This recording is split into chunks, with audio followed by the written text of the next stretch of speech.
नाज़रीन हींअर असां सां सामी मेमण गॾु आहे। अचो थोरो सामी खां हाल वार कयूं। सामी हे जेको अॼु तव्हां हिते प्रोग्राम कयो आहे हिते ॿियूरा इलाइक़े में झर झंग में, हिन जो तव्हांखे ख़्यालु कीअं आयो? महिरबानी साईं, ऐं हमेशह थोराईंदो रहियो आहियां तव्हां दोस्तनि जो, ख़ासि तौर ते कबूल मीडिया ऐं साईं अकबर साहिब जा। तव्हां हमेशह असांखे इज़त ॾिनी आहे, अहमियत ॾिनी आहे। ऐं हिते असां प्रोग्राम इन करे रखियो आहे त अवामी प्रेस क्लब अॻ में मोखी ते प्रोग्राम रखियो हो ऐं 3-4 भेरा असां हुते प्रोग्राम रखण खां पोइ कामयाबु वियासीं ऐं सिंध सरकार उनखे ओन कयो आहे। सकाफ़त जो कल्चर खाते उनखे ओन कयो आहे। उन खां पोइ जॾहिं हू ओन थी वई, उन मालिकी थी वई, चौकीदार रखिजी वियो, इमारत ठहिजी वई, उनजी एरिया मुक़ररु थी वई हली, त पोइ सम्झोसीं त हाणे असांखे भली जा ॿिया इलाही माग आहिनि जेके नंढण खां पिया आहिनि, लावारस पिया आहिनि। उन में असांखे हीउ नाराथर जेको आहे तारीख़ी माग आहे। हिते मतारनि जी क़बरूं चवनि था मौजूदु आहिनि, ॿियूं बि इलाही क़बरूं हिते मौजूदु आहिनि। इन करे असां पाण फ़ैसिलो कयो त पाण मली जे माण्हुनि खे वरी नाराथर ते गॾु कंदासीं। ऐं अॼु आउं तमामु घणो ख़ुशि आहियां ऐं मुंहिंजा साथी तमामु घणा ख़ुशि आहिनि जो मलीर जे माण्हुनि इज़त ॾिनी आहे। तमामु घणी तइदाद में हिते मलीर जा दोस्त आया आहिनि, सियासी समाजी कारकुन हिते मौजूदु आया आहिनि। असां हिते करियूं पिया, माण्हू तव्हां ॾिसो पिया त घुमनि फिरनि पिया, मतारनि जे क़बरूं ॾिसनि पिया, नाराथर जी मालिकी कनि पिया। इन करे असां हिते रखियो आहे ऐं असांजी इहा कोशिशि हूंदी त मलीर में जेके बि तारीख़ माग मकान आहिनि पाण हुते सरगर्मियूं करियूं ऐं माण्हुनि ॾींहुं वठी हलूं त जीअं हुनखे ख़बर पवे त असांजी धरती केॾी ख़ुशहाल आहे ऐं केॾा माग मकान मौजूदु आहिनि। असांजो इहो ई मक़सदु आहे, हिन में असां घणे हद ते कामयाबु आहियूं। अच्छा सामी, इहे कोन्हे त हिकिड़ी ऑर्गेनाइज़िंग कमेटी कल्चर डे जे हवाले सां बनाइजे जेका वॾे पैमाने ते कल्चर डे जेको आहे सो घटि में कराची जे सतह ते मनाए। हाणे असां ॾिठो आहे त के प्रोग्राम क्लिफ्टन में आहिनि, के कराची प्रेस क्लब में आहिनि, के किथे के किथे। जेकॾहिं अहिड़ो को सिस्टम थिए त कंहिं हिकिड़ी जाइ ते हिननि जा प्रोग्राम थियनि, ऑर्गेनाइज़िंग कमेटी हिकिड़ी मुक़ररु कई वञे, तव्हां हिनखे कीअं था सम्झो? अच्छा, आउं बिल्कुलु चवां थो त जेको कल्चर डे आहे उहो इहो सिंध जे माण्हुनि जो, सिंधी आवाम जो, सिंधी ॻाल्हाईंदड़नि जो हिकिड़ी यकजहती ऐं इतिहाद जो पैगाम आहे न। इन पैगाम खे जेकॾहिं सरकार ओन करे, सिंधी सरकार जेके सिंध हुकूमत खे असीं वोट था ॾियूं ऐं असांजे रोज़गार खां वठी असांजी ॿोली, असांजे कल्चर जी उहा मुआफ़िज़ आहे, उनखे खपे त हिनखे सरकारी ओन करे ऐं सरकारी सतह ते मल्हाइण जी कोशिशि करे त सॼी सिंध जा माण्हू ते ईंदा बिल्कुलु। ऐं ॿियो इहो आहे त हीअ सिंधी मीडिया जे दोस्तनि खे जो बि शुक्रियो आहे जो हुन घटि में घटि फ़िलहालु इब्तिदा कई आहे ऐं इहो मुसलसल प्रोग्राम कंदा अचनि पिया। नतीजे में इहो आहे त कराची में तमामु वॾा प्रोग्राम थियनि था, वॾी तइदाद में थियनि था, हज़ारनि लखनि जी तइदाद में माण्हू अचनि था ऐं उनखे ओन कनि था। उनजो बहितर तरीक़ो इहो आहे त जेकॾहिं यूनाइटेड तरीक़े सां पाण प्रोग्राम करियूं त उनखे सरकार बि ओन करे, उन ते मोकल ॾींहं हुजणु खपे, उहे माण्हू सभु गॾु थियणु, सरकार उनजो सॼो अरेंज करे, सिंधी माण्हू गॾिजनि, सिंध खे कल्चर थियणु खपे। त मुंहिंजे ख़्याल में इहो ई तरीक़ो आहे त असीं करे सघूं। न त हाणे तव्हांखे ख़बर आहे त सिंध में जे सियासी तंज़ीमूं ई एतिरियूं आहिनि ऐं अख़बारूं एतिरियूं आहिनि, मीडिया बि एतिरी आहे। ॿियो शुक्र आहे त मीडिया वारी पाण में गॾी आहे, उहे बि जेको आहे उहो कनि था प्रोग्राम सही, पर कराची प्रेस क्लब वञो त हिकिड़ी टीवी जो अलॻि स्टेज आहे, ॿी टीवी जो अलॻि स्टेज आहे, ते हूंदे बि गॾु आहिनि। असांखे इन में बि ख़ुशी आहे, पर असीं चऊं था त गॾियल तौर ते या त सिंधी माण्हू, सिंधी ऑर्गेनाइज़ेशन गॾिजी को हिकिड़ी ऑर्गेनाइज़ेशन ठाहिनि कल्चरल जी, या सिंध सरकार खे खपे त उहो जेको आहे ओन करे ऐं उन ऐलान करे, उन मालिकी करे माण्हुनि खां कराए त बहितर थींदो। अच्छा साहब, असां ॾिठो आहे त जीअं असां हिते ख़ासि तौरु कराची में असांजो हिकिड़ो थोरो तजुर्बो आहे, हिते बलोच कल्चर डे ऑर्गेनाइज़ेशन हिकिड़ी तंज़ीम आहे, उहो सिर्फ़ु जेको कराची पूरे सतह ते हिकिड़ो कल्चर डे खे ऑर्गेनाइज़िंग कंदो आहे ऐं हिकिड़े जाइ ते को अनाउंस कंदो आहे, पोइ सभु जुलूस हेॾां होॾां थी हुते गॾु थींदा आहिनि। मुंहिंजो चवण जो मक़सदु इहो हो त जेकॾहिं अहिड़ो को थी वञे, जीअं अॻे तव्हां हुते मोखी जे मज़ार ते अॼु नाराथर जे इन इलाइक़े में, ऐं इन खां अलावा मां सम्झो त अञा असां वटि ॿिया बि कहिड़ियूं अहिड़ियूं जायूं आहिनि जीअं मोरड़ो मीर बहर जो क़बर आहे, त इहे अहिड़ियूं जायूं आहिनि जिते माण्हू जेकॾहिं करे त असांजे माण्हुनि खे हिकिड़ो ख़ासि तौर ते नौजवान नस्ल खे पंहिंजी घटि में घटि तारीख़ जी ख़बर पवे। तव्हां कीअं था सम्झो हिन? न, बिल्कुलु तव्हां सां मुतफ़िक़ आहियूं। ऐं जीअं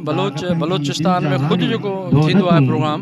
उन में इन क़िस्म जो हिकिड़ी ऑर्गेनाइज़ेशन नथी करे। बलोचिस्तान में बि मुख़्तलिफ़ पार्टीज़ मुख़्तलिफ़ प्रोग्राम कनि था, पर सिंध में जेके बलोच दोस्त प्रोग्राम कनि था उन्हनि जी हिकिड़ी ऑर्गेनाइज़ेशन ऐं हिकिड़ी ऑर्गेनाइज़ेशन हुजणु चङी ॻाल्हि आहे। ठीकु आहे ॿियो इहो आहे त असांजो जेको कल्चर असांजा जेके हेरिटेज असांजो जेको ही बाग मकान आहे उनखे सिंध सरकार ऐं बल्कि असांजा सिंधी सियासतदान ई ओन करण लाइ तयारु कोन्हनि जॾहिं सियासी पार्टियूं ओन कंदियूं जॾहिं सिंधी माण्हू ओन कंदा तॾहिं ईंदा न हीअ त असां इब्तिदा कई आहे तमामु दोस्तनि असांजो सहकार कयो आहे गॾिजी पाण जी मालिकी कई आहे कंहिं महिल हीअ जिते नारा थर ते पाण वेठा आहियूं उहो हिन मुल्क जे 73 सालनि में पाण पहिरियों दफ़ो वेठा आहियूं कॾहिं कोन वेठा आहियूं ठीकु आहे अहिड़ी तरीक़े सां असांजा बाग मकान असांजो नदियूं नाला असांजा बुज़ुर्ग असांजे हीरोज़ हिते दफ़न आहिनि उनखे यादि करणु खपे मोरड़े मां खां वठी चाकर बलोच ताईं सभिनी यादि करणु खपे जिन कराची लाइ विढ़िया असांजा जेके माण्हू हिते अंग्रेज़नि सां विढ़िया ऐं पंहिंजो कराची सदर वारे इलाइक़े में सभिनी खे फाई ॾेई चाढ़ियो वियो हुनजा बि ॾींहं मल्हाइणु खपनि छो न मल्हायूं असांजी तारीख़ असांखे फ़ख़्रु आहे त असांखे कहंदा इन करे मुंहिंजी बि ख़्वाहिश आहे समूरनि दोस्तनि जी बाशोर दोस्तनि जी ख़्वाहिश आहे त सभु दोस्त गॾिजी पंहिंजनि मागनि मकाननि जी मालिकी कनि पंहिंजी धरती जी मालिकी कनि पंहिंजे कल्चर जी कनि इन में असांजी इज़त आहे ठीकु आहे महिरबानी साईं साईं असां नाराथर जबल में वेठा आहियूं कल्चर डे जो प्रोग्राम आहे हिन झर झंग में वेठा आहियूं तव्हांखे कीअं महसूसु थो थिए अवामी प्रेस क्लब जे दोस्तनि खे मुबारकबाद पेश करियां थो ऐं समूरनि चैनल जे दोस्तनि खे मुबारकबाद पेश कयां थो तव्हां कबोल चैनल जे दोस्तनि खे मुबारकबाद पेश करियां थो जेका रियल ख़ुशी आहे पंहिंजे कल्चर पंहिंजे तहज़ीब पंहिंजे तारीख़ी तमंदन खे मल्हाइण जी उहा ख़ुशी हिते फील पई थिए नाराथर जबल ते त उहे शयूं जेके असांजे अॼु जे नस्ल खे ख़बर ई कान्हे का त असां तारीख़ी तौर ते केतिरा रिच हुआसीं केतिरा अमीर हुआसीं ऐं उहा अॼु रियल प्रैक्टिकली जेको अॼु अवामी प्रेस क्लब जे दोस्तनि हिते नाराथर जबल ते हिन कल्चर डे खे मल्हाए इहो पैगाम ॾिनो आहे उन तारीख़ खे बाज़ाब्ता ज़िंदा कयो आहे त उन दौर में जॾहिं मतारनि जी तारीख़ ते असां नज़र विझूं था मुखे जे तारीख़ ते नज़र विझूं था त असांखे सिंध केॾी उन वक़्तु इस्टिज़म खां पाक मुलायत खां पाक केॾी सिविलाइज़्ड ऐं केॾी तरक़ी पसंदि सिंध नज़र अचे थी इहो हिकिड़ो पैगाम आहे उन माग ते वेही अॼु सचपच रियल असांखे ख़ुशी तव्हां कीअं था सम्झो त अहिड़ा प्रोग्राम हिननि इलाइक़नि ते हुजणु खपनि या असां ॾिसूं था असांजा कल्चर डे अक्सर कॾहिं कराची प्रेस क्लब ते कॾहिं क्लिफ्टन में कॾहिं किथे भला हिन इलाइक़नि में तव्हां कीअं था सलाह ॾियो पंहिंजे हिन दोस्तनि खे या जेके असांजा ऑर्गेनाइज़र आहिनि त अहिड़ा प्रोग्राम हिननि जायुनि ते थियणु खपनि या हिननि जी कहिड़ी अहमियत आहे बिल्कुलु ऑन करियां थो क़ौमी अवामी तहरीक जस जे थी मली प्रेस क्लब जे दोस्तनि खे ऐं सिंध गवर्नमेंट खां मुतालबो थी करे त जीअं माज़ीअ में गुज़िरियल 4 साल खां हिननि दोस्तनि पंहिंजी महिनत ऐं जफ़ाकशी सां जेको मुखीअ खे ओन कयो ऐं अॼु गवर्नमेंट हुनखे ओन कयो आहे तीअं हिन क़िस्म जा असांजे जेके तारीख़ी विरसा आहिनि उन्हनि खे ओन करणु खपे ऐं अपील करियां थो कराची प्रेस क्लब जे दोस्तनि खे समूरनि चैनलनि खे त हीअ रियल जेका असां कल्चर जेको पंहिंजो मल्हाइणु चाहियूं था उहे अहिड़ा माग चॉइस कनि अॼु असीं हिते जेके बाज़ारि त थोरा आहियूं पर तमामु घणा आहियूं पर मां चवां थो मजमूई तौर ते सॼी सिंध खे ख़ुसूसन कराचीअ जे हवाले सां जॾहिं ॻाल्हि कंदासीं त जेको प्रोग्राम कराची प्रेस क्लब ते थिए थो उहो अहिड़नि मागनि ते थियणु खपे ऐं हिननि मागनि थियण खां पोइ जेको असीं मैसेज कन्वे कयूं था उन ते सिंध गवर्नमेंट खे स्पेशली सिंध गवर्नमेंट जेके पाण ओवरऑल चऊं त असांजी गवर्नमेंट माना पाकिस्तान पीपल्स पार्टी जी गवर्नमेंट उनखे ओन करणु खपे हीउ मैसेज हितां कन्वे थिए थो पियो त जिते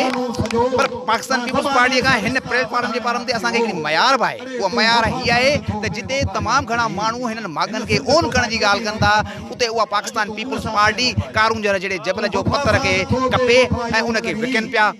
जज़ीरा असांजा वञनि पिया उन में गठु जोड़ आहे असांजी गवर्नमेंट आहे वरी हिकिड़ो नओं रिंगड़ शुरू थियो आहे पाकिस्तान स्टील मिल खे त तबाह करे छॾियो अथनि वरी उनजी ज़मीन जेका 16,000 एकड़ ज़मीन लीज़ बाबा लीज़ केरु ॾींदो आहे लीज़ वफ़ाक़ न लीज़ त तव्हीं ॾींदव न हीअ सिंधी असीं अॼु जे हिन प्लेटफॉर्म तां सॼी सिंधी क़ौम जे तवसुस सां सिंध गवर्नमेंट खे हीअ मैसेज ॾियूं था त अहिड़नि तारीख़ी विरसनि ते जेका असां अॼु प्रोग्राम मल्हायो आहे इनखे ओन कनि न रुगो ओन कनि पर जेका मौजूदा असांजे विरसनि सां जेका छेड़छाड़ थी कई पई वञे उहा बंदि कई महिरबानी साईं नाराथर जो जबल आहे सिंधी कल्चर डे जो प्रोग्राम आहे हिन जंग भर में प्रोग्राम आहे तव्हां कीअं था महसूसु कयो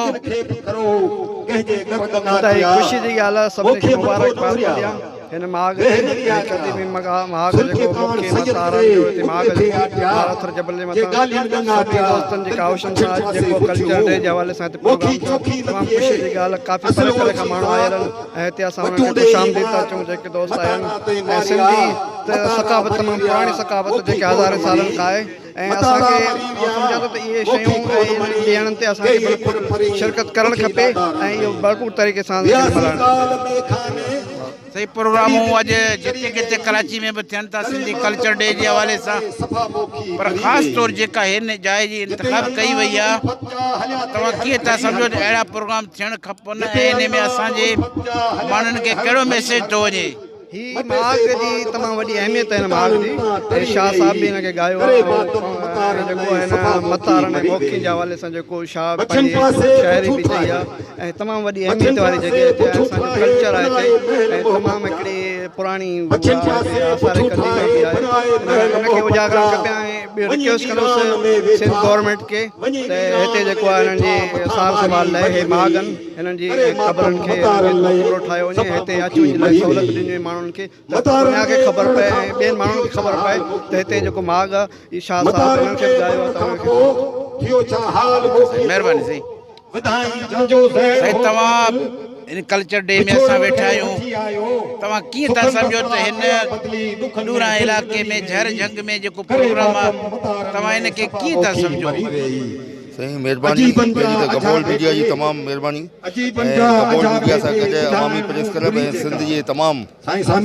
सुहिणनि माण्हुनि खे सिंध जी सकाफ़ती जाड़ जे हवाले सां असां मुबारकबाद पेश कयूं था ऐं तमामु सुठो पियो लॻे हीअ सिंध सां गॾु हीअ बि डिस्ट्रिक्ट मलीर सिंध जो हिसो आहे डिस्ट्रिक्ट मलीर तमामु कुदरती वसीलनि सां मालामाल आहे जंहिंजो हीअ डिस्ट्रिक्ट मलीर जो नाराथर जबल असांजो क़ौमी वरसो आहे ऐं तमामु असां इन सां गॾोगॾु असांजे मलीर में ॿिया बि क़ौमी जेके वरसा आहिनि ॾाढा ख़ूबसूरत आहिनि मगर अॼु ॾाढी ख़ुशी बि थी आहे त सिंध सां जेके इश्क कंदड़ माण्हू आहिनि हिते पंहिंजो क़ौमी वरसे ते पंहिंजो सिंधी सकाफ़ती ॾियारो पिया मल्हाइनि पर हिकिड़ी ॻाल्हि जो अफ़सोस बि थींदो आहे त हिन वक़्तु असांजी गवर्नमेंट जेका आहे उहा असांजे जेके सिंधी आहे जेके ख़ासि करे ख़ूबसूरत जेके ॿेट आहिनि जेके ख़ूबसूरत असांजा वरसा आहिनि ख़ूबसूरत जेके असांजूं जायूं आहिनि उन्हनि खे जेको सो गवर्नमेंट जी तरफ़ां तवजो बिल्कुलु माना ॾियणु गवर्नमेंट छॾे ॾिनो आहे मगर सिंध सां जेके मोहबत ऐं सिंध सां इश्क कंदड़ जेके माण्हू आहिनि उन्हनि हिननि पंहिंजे वरसनि खे आबाद कयो आहे उजागर कयो आहे जंहिंजो अॼु मिसाल आहे त अॼु असां हिकिड़े क़ौमी वरसे ते पंहिंजो नाराथर जबल ते हीअ सिंध जो सकाफ़ती ॾियारो मल्हाए रहिया आहियूं ऐं असां हिते पूरे सिविल सोसाइटी या माण्हू हिते वॾी तइदाद में असां हिते जमा आहियूं ऐं शुक्रगुज़ार आहियां त सिविल सोसाइटी ऐं ख़ासि तौरु अवामी प्रेस क्लब जो जंहिं हिते ख़ूबसूरत जेको सो मतिलबु सकाफ़ती ॾियारे जो इतमामु कयो आहे ऐं हिन तारीख़ी विरसे खे तमामु बहितरीन तरीक़े सां उजागर कयो आहे जीअं पहिरीं मतारनि जे क़बरनि खे मतारनि जे आसारनि खे अवामी प्रेस क्लब उजागर कयो सकाफ़ती ॾियारे वारे सां